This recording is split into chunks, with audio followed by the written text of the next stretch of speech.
Mercedes used in murder is linked to Madock's. Vehicle and licensing experts have set out to link the brother of alleged underworld kingpin Nafiz Modack to a Mercedes Benz apparently used to carry out the hit on a hoax detective.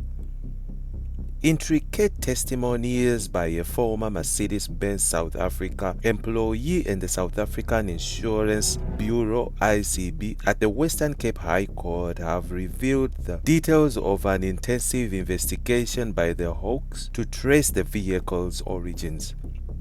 This comes amid testimony by a self-confessed hitman who claimed Madock supplied a black Mercedes to a murder hoax, Detective Nico Heerschaap. But during the botched hit, he ended up shooting the cop's 74-year-old father, Nicholas. According to the estate's case, Modack's co-accused Fahmid Kelly was later arrested in Woodstock with a car key. The Mercedes was set alight shortly after the murder. Former Mercedes Benz employee Kim Rogers told the court that in April 2022, she was contacted by the hoax to test the key, which was sent to Germany to obtain a VIN number on the Mercedes. The model was not clarified. Also testifying was Andrew Stramfer from the ICB, who said he was handed the VIN number by the hoax and asked to track the details of the vehicle. The specialized Nafiz profiler said while he found that the vehicle had 3 different registration plates, the register number had provided more clues on the ownership, as the registration number will stay with the vehicle for its whole life. He said the vehicle was first released into the market by the manufacturer in 2011 and registered. May 2019, a temporary permit was issued by the Sugarberry trading car dealership to Yasin Modack. Stramfer noted that on 9 July 2019, the day of the Heerschaap murder, the car was marked as stolen by police on the notice system, but strangely it was found that the car had already been reported stolen in November 2018 and the matter reported to Kels River SAPS. A state witness has outed alleged gang boss Jerome Donkie Boysen as the man who led a group of scholars to the back control of nightclubs from alleged rival Nafiz Modack by force. This was revealed at the Western Cape High Court on Tuesday. The witness is the former bodyguard of slain steroid king Brian Weinstein. The rivalries allegedly dated back to 2016, where Hitman, Donkie, Colin Boysen and Andre Nordy established a brotherhood, but Colin left after a violent altercation at the Coco bar in 2016. Colin explained that his own brother had brought in the 27's gang's members from alleged boss William Red Stevens, who were causing problems. The state witness claimed Donkie, Nordy and 2 of their co-accused, Sam Farquharson and Egan Norman, were part of the group who met with Red and his taxi filled with scholars at a garage near Sea Point. He said Donkie and Nordy traveled in a bulletproof BMW X5 followed by an entire convoy who surrounded Cubana nightclub. As Nordy and Boysen called out the person in charge to discuss taking the club back from Modack, an unsuspecting patron got moved as they thought he was attempting to hurt Nordy. The witness said they were told to surround the entrances of the club visited that night to intimidate owners and managers.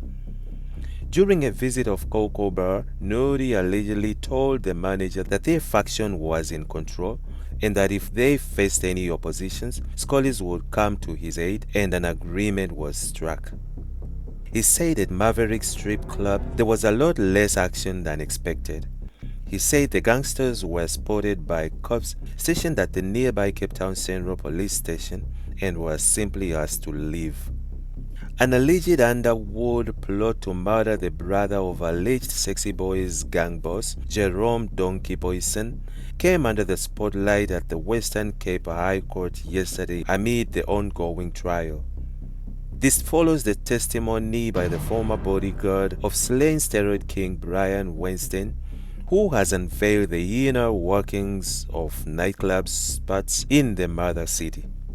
Taking the stand on Monday, the witness, who may not be named, claims that following the rifts between Donkie and his brother Colin, one of Donkie's affiliates had actually planned to kill Colin. According to the indictment, the rivalries date back to 2016, where Merc, Donkie, Colin, and Andre Nude established a brotherhood which oversaw all the bouncers at nightclubs. It states that in May 2016, a violent altercation broke out between Colin and wanted international fugitive Kishore Kamal Naidu, where firearms were rooked out of. Colin allegedly blamed donkeys to bringing in alleged 27's gang boss William Red Stevens and his Hitman. It is alleged that their split was negotiated by Nudi, with Colin leaving the brotherhood enjoying Nafiz Modack. The documents state that Madock and Colin started taking over clubs from Hitman and Donkie, leading to a bitter rivalry. The state witness claimed he had previously worked for Hitman as a debt collector but was later contracted as Weinstein's bodyguard. He said he met Donkie while Weinstein attended a party alongside alleged 28's gang boss Ralph Stanfield, and while he was warned by his boss to be careful of Donkie, they only had a friendly chat about rugby. He later met Naidu and became aware an alleged plot to murder Colin after the brotherhood split. Defense teams objected to some of the evidence and questioned whether Naidu or Colin would be called to testify about this murder conspiracy.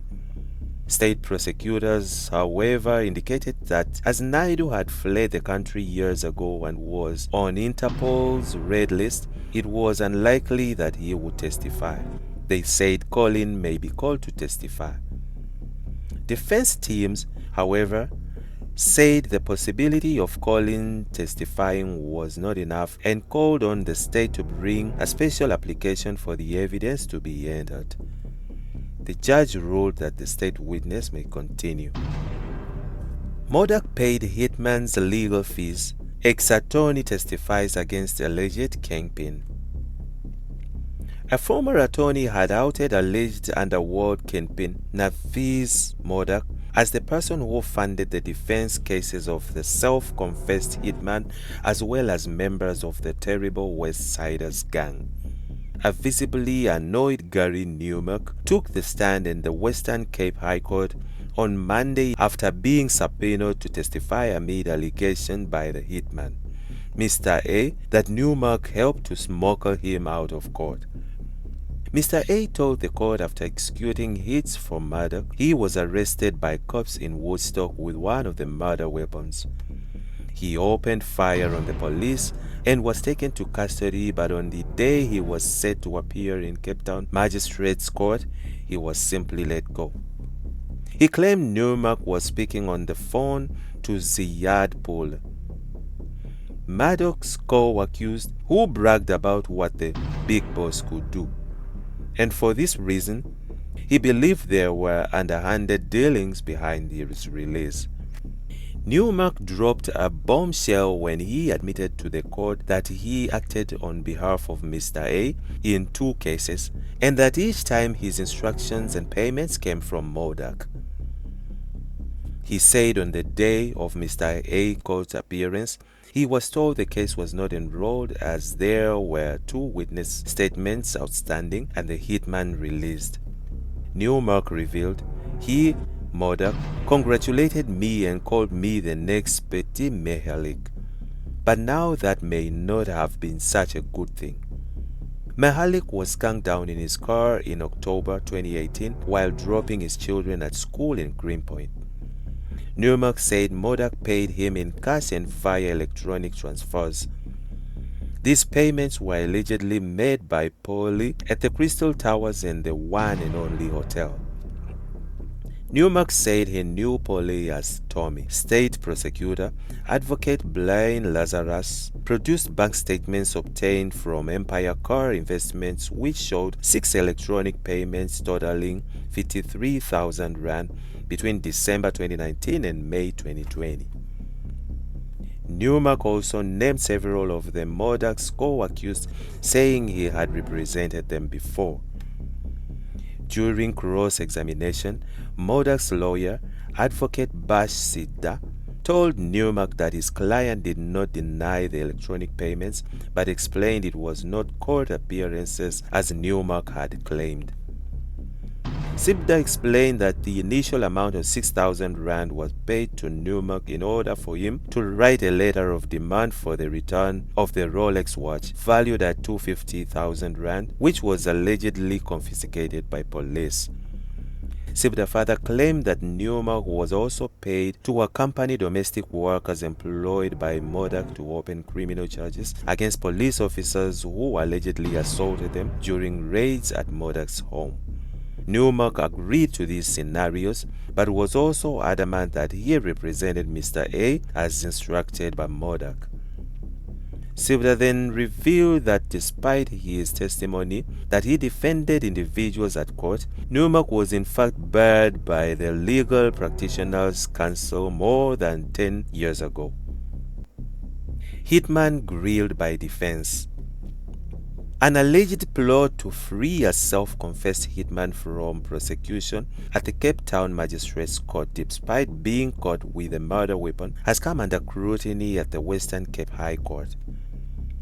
This comes amid explosive testimony by a former Scully who has taken the stand to testify against alleged underworld kingpin Nafiz Modack.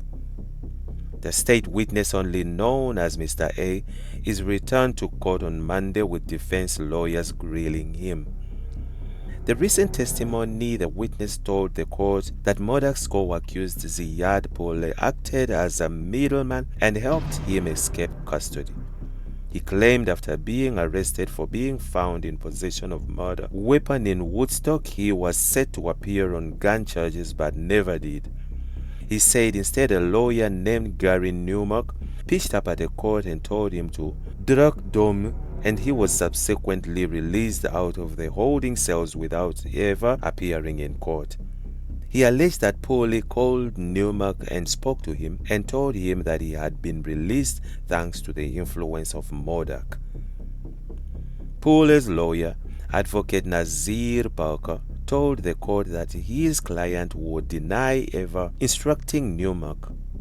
He said his client did not work for Modack during 2019 and denied ever liaising with state witness or providing information leading up to attempted assassinations of William Booth and Andre Nude. But the adamant state witness said he spoke to Pole when he was released and was told that Modack aided his release. Parker further stated that the time period identified by the state witness did not match up to when Pole was employed by a security company linked to Modack. He also revealed that Pole intended on taking a stand in his own defense to explain his employment history with tight security. Kingpin pleaded not guilty. Liftman and Donkie denied murder of Steroid King. Alleged underworld kingpins Mark Liftman and Jerome Donkie Boyson have denied they conspired to pay for the assassination of slain Steroid King Brian Weinstein. After years of delays, the notorious duo have finally gone on trial at the Western Cape High Court on Monday. Tense interactions were seen around the court building as the duo's alleged rival, Nafiz Modack, and his co-accused appeared in the courtroom next door to the murder of anti-gang unit detective Lieutenant Colonel Charles Kenner. The two groups were seen giving Merc as cops closed down several streets outside and monitored the men associated with either side. According to the indictment, the rivalry dates back to 2016 when Liftman, Donkie, his brother, Colin Boisman, and Andre Nude established a brotherhood to oversee all the bouncers at Cape Town clubs. It states that in May 2016, a violent altercation broke out between Colin and another person at Coco Bar, and Colin complained that his own brother had brought 27 gang members, including alleged gang boss William Red Stevens, who were apparently the cause of the problems. The split was allegedly negotiated by Node, with Colin leaving the Brotherhood and allegedly joining Modack. The document stated that Colin and Modack then stated a hostile takeover of the clubs from Hitman and Donkie, leading to a bitter rivalry which would result in years of attempted murder plots. Red, who was assassinated before he could go on trial, allegedly volunteered his manscap to take the clubs back by force. The documents add that in the same year, Hitman was in conflict with Weinstein over property and investments. In July 2017, there was a failed attempt to murder alleged 28's gang boss Ralph Stanfield, who was believed to be an associate with Weinstein. The state alleges that Weinstein believed Hitman was behind the botched hit and planned to murder one of his bodyguards in retaliation. The indictment further alleged that the plot to murder Weinstein was later hatched between Hitman and the 27's gang. It reads, accused one, Hitman, indicated that he was not willing to pay more than 250,000 rand, as he had paid 500,000 rand for the hit on Stanfield, and the hit was unsuccessful. Weinstein was later shot and killed in his Constancia home. During court proceedings, Donkie and Hitman appeared calm as they pleaded not guilty to all the charges revealed against them via the advocates. They both submitted plea examinations stating that they deny ever meeting with members of the 27's gang to plot attacks on nightclubs, as well as planning and funding the assassination of Weinstein. They were joined in the dock by Andre Node, Sam Ferguson, Ihan Norman, Police Officer Wayne Henderson, Ricardo Markman, Tefin Janchis, Bevan Hendricks, Bradley Debula, Kashif Hanslow, Rowendell Stevens, Ismail Cupido, and Igor the Russian Russell. The entire group pleaded not guilty to all charges. The trial continues. Cape Flat scholars parading their gang chappies on social media took center stage at the Western Cape High Court on the 25th April 2024 as the murder trial of alleged underworld kingpin Nafiz Modack continued. At the center of the controversy is denials by Modack's co-accused, Mohammed Taufik Brown, aka Bubbles, that he is the leader of the notorious terrible West Siders gang in Woodstock. According to the state's case, Bubbles is accused of aiding Modack by procuring the services of Hitman to shoot and kill a Hawk detective Nicole Hillsharp. The shooter, Mr. A, had since turned on his former gang friends and taken the stand to pimp them, outlining how he had instead killed Hillsharp's 74-year-old father in the botched assassination. Among the evidence shown by the state prosecutors is an extensive photo gallery of Sharpies on the body of Bubbles, providing his gang affiliations. During proceedings, a visibly upset Bubbles was heard addressing his lawyer, Advocate Nazir Parker, saying, "Hoe kan jy sê ek is in Westside nie ek is dan Hillsharp?" Parker classified that his client did not deny being a scully but denied being the gang's boss. Addressing the witness, Judge Robert Ainey said scullies have been talking to social media to brag with their gang flags and sharpies, and meanwhile slim cops have started using this as evidence against them. Parker told the hitman that if Bubbles was indeed the gang boss, as stated, he would have taken a bigger share of the 25,000 rand allegedly paid for his champ's murder and not 5,000 rand as the witness claimed. Bubbles is not a coward. He is a people's person and likes to share. the bubbles I know would not have taken the bulk of the money, Parker said. And that's it from Egypt's network. Stay tuned to our celebrity and gossip news.